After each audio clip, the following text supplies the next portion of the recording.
ইন্নাল হামদুলিল্লাহ ওয়াসসালাতু ওয়াসসালামু আলা রাসূলিল্লাহ আম্মা বা'দ। আল্লাহ রাব্বুল আলামিন পবিত্র কালামে মাজিদ ইরশাদ করেন, ওয়াকুল জাআল হক ওয়া যাহাকাল বাতিল ইন্নাল বাতিলা কানা যাহুকা। বলুন, হক এসেছে আর বাতিল নিশ্চিহ্ন হয়েছে। বাতিল তো নিশ্চিহ্ন হয়েই থাকে। প্রিয় ভাই ও বোন, অনেক সময় আমরা বাতিলের দাপট দেখে আতঙ্কিত হয়ে পড়ি। হকের বিজয়ের ব্যাপারে আমরা নিরাশ হয়ে যাই। অথচ বাতিল কখনোই স্থায়ী হয় না। সময়ের ব্যবধানে বাতিল ঠিকই হকের কাছে নাস্তানাবুদ হয়ে যায়। ইতিহাসের দিকে তাকালে এই কথাটির বাস্তবতা আমাদের সামনে স্পষ্টভাবে ফুটে ওঠে। বাতিলের বিজয় পরাক্রম দেখে অনেক সময় হক হওয়ার দাবিদার এক শ্রেণীর মানুষও বাতিলের পথে পা বাড়ায়। বাতিলের জয় জয়কার দেখে তারা ভাবে বাতিল পথে গিয়ে তারা হকের পক্ষে কাজ করবে। আপনারা আজ দেখছেন কুফরি গণতন্ত্রের পথে গিয়ে অনেকে ইসলামের কল্যাণ কাজ করার দাবি করছে। আল্লাহ রাব্বুল আলামিন আমাদের হেফাজত করুন। প্রিয় ভাই ও বোন, একটি মূলনীতি অন্তরে গেঁথে রাখুন, কেবল লক্ষ্য উদ্দেশ্য সঠিক হওয়াই যথেষ্ট নয়, সেই লক্ষ্য অর্জনের উপায় ও মাধ্যমও সঠিক হতে হবে। ফাসাদের মাধ্যমে কেউ ইসলাহ করতে পারে না, বাতিল পথে গিয়ে কেউ হক প্রতিষ্ঠা করতে পারে না। আল্লাহ রাব্বুল আলামিন ইরশাদ করেন, ইন্নাল্লাহা লা ইউসলিহু আমালাল মুফসিদিন। আল্লাহ তাআলা ফাসাদকারীদের আমলের ইসলাহ করেন না। দিনের জন্য কাজ করার নামে কখনো মানুষ নানান অপব্যাখ্যা করে বাতিলের গায়ে হকের লেবাস পরিয়ে দেয়। কিছু সময়ের জন্য মনে হয় তারা বাতিল পথে দিনের খেদমত করতে সক্ষম হচ্ছে। এটি আসলে মারাত্মক বিভ্রান্তি। কোরআন সুন্নাহ আমাদের কেবল আমলের নির্দেশ দিয়ে ক্ষান্ত হয়নি, বরং আমল করার সঠিক পদ্ধতিও আমাদেরকে স্পষ্টভাবে জানিয়ে দিয়েছে। প্রিয় ভাই ও বোন, বর্তমানে বাতিল পথে গিয়ে ন্যাক আমল করার প্রবণতা মহামারী আকার ধারণ করেছে। ইমান আকিদাকে বিসর্জন দিয়ে দিন প্রতিষ্ঠার কাজ জোরে সোরে চলছে। আল্লাহ রাব্বুল আলামিন আমাদের হেফাজত করুন। প্রিয় ভাই, আপনি যখন দিন প্রতিষ্ঠার জন্য রাসূলুল্লাহর নির্দেশিত পথ বাদ দিয়ে অন্য পথ ধরেন, তখন কিভাবে দিন প্রতিষ্ঠিত হবে? দিনের জন্য কাজ করার দোহাই দিয়ে আপনি যখন দিনের মূলনীতি থেকে সরে যান, নিজের ইমান আকিদাকে ভুলণ্ঠিত করেন, তখন আপনি গোমরাহির দিকে এগিয়ে যান। যে বাতিল পথকে আপনি হক প্রতিষ্ঠার পথ মনে করেছেন, অচিরেই সেই পথ আপনাকে ধ্বংসের দুয়ারে পৌঁছে দেবে। যে কুফরি গণতন্ত্রের উদ্ভবই হয়েছে দিনকে সমাজ ও রাষ্ট্র থেকে নির্বাসিত করার জন্য, কিছু অবুঝ মানুষ নিজেদের অমূল্য ইমান আকিদা বিসর্জন দিয়ে সেই গণতন্ত্রকেই দিন প্রতিষ্ঠার পথ হিসাবে বেছে নিয়েছে। আল্লাহ তাআলা আমাদেরকে এই গোমরাহি থেকে হেফাজত করুন। সাহাবীদের জীবন থেকে একটি দৃষ্টান্ত পেশ করে আমরা বিষয়টিকে স্পষ্ট করার চেষ্টা করব। সাইয়্যিদুনা জাফর বিন আবু তালিব রাদিয়াল্লাহু আনহু হাবশার বাদশাহ নাজাশির দরবারে আকীদা ও আদর্শের প্রশ্নে অবিচলতার ঐতিহাসিক দৃষ্টান্ত স্থাপন করেছেন।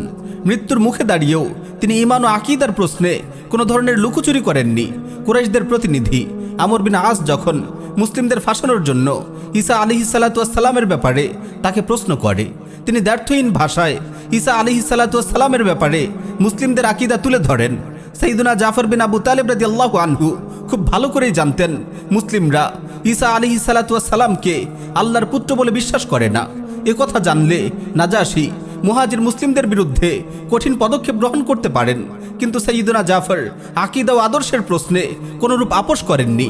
এটি ইসলামী মানহাজ, এটি ইসলামের কর্মপদ্ধতি। ঈমান ও আকীদা বিসর্জন দিয়ে দিন কায়েমের স্বপ্ন দেখা আত্মপ্রবঞ্চনা বই কিছুই নয়। শ্রদ্ধেয় ওলামায়ে কেরাম ও দাঈ ভাইয়েরা, আপনারা হলেন ইসলামী আকীদা ও আদর্শের ধারক বাহক।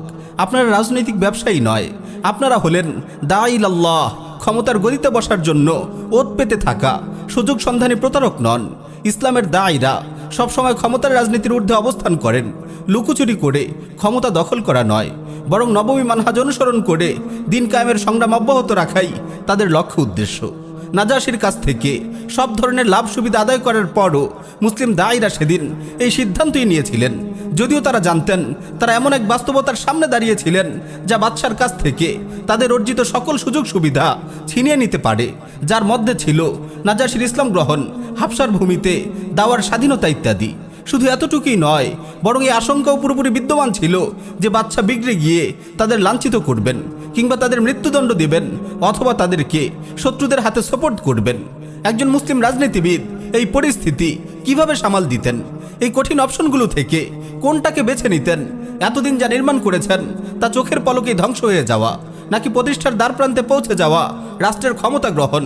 একটি মাত্র আকীদা ও আদর্শের জন্য কি তিনি তার সব অর্জন কুরবান করে দিবেন?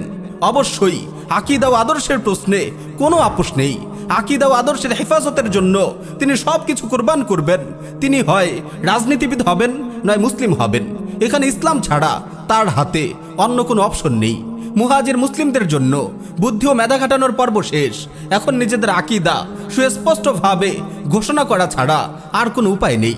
যদিও এই ঘোষণা দরবারের অনেকের হৃদয়ে ক্রোধের সঞ্চার করবে, কিংবা মুসলিমরা বাদশার কাছ থেকে এই পর্যন্ত যেসব সুযোগ সুবিধা অর্জন করে আসছিল সবগুলো ছিনিয়ে নেবে। তারা সবাই সুস্পষ্ট ভাষায় এক বাক্যে বলেছিলেন, ঈসা আলাইহিস সালাতু ওয়াস সালামের ব্যাপারে আমাদের আকীদা হলো তিনি আল্লাহর বান্দা ও তার রাসূল। তিনি রূহুল্লাহ তথা আল্লাহর কাছ থেকে আগত রূহ এবং কালিমাতুল্লাহ তথা আল্লাহর বাণী, যা তিনি অবিবাহিত কুমারী মারিয়ামের নিকট প্রেরণ করেছিলেন। প্রিয় উম্মাহ, আজ আমরা দিন প্রতিষ্ঠার জন্য নববী মানহাজ বাদ দিয়ে কুফরি গণতন্ত্রকে মাধ্যম হিসেবে গ্রহণ করেছি। যে তাওহীদ প্রতিষ্ঠার জন্য আমরা সংগ্রাম করছি, শিরকি গণতন্ত্রের পথে গিয়ে আমরা শুরুতেই সেই তাওহীদকে জবাই করছি। গোটা দিনকে কুফরি গণতন্ত্র, শিরকি সংবিধান ও জাহিলি রাষ্ট্রযন্ত্রের দয়ার উপর আমরা ছেড়ে দিয়েছি। দিনকে জবাই করার এই প্রক্রিয়া কিভাবে দিন প্রতিষ্ঠার মাধ্যম হতে পারে? প্রিয় ভাই, আমরা যদি সত্যি দিন প্রতিষ্ঠার সংগ্রাম করতে চাই, তবে আব্রাহাম লিঙ্কনের কুফরি গণতন্ত্র ছেড়ে আমাদের ফিরে যেতে হবে রাসূলুল্লাহর দাওয়া ইআদাদ ও জিহাদের মানহাজে। আল্লাহ রাব্বুল আলামিন আমাদের সবাইকে বোঝার ও আমল করার তৌফিক দিন। আমিন ইয়া রাব্বাল আলামিন।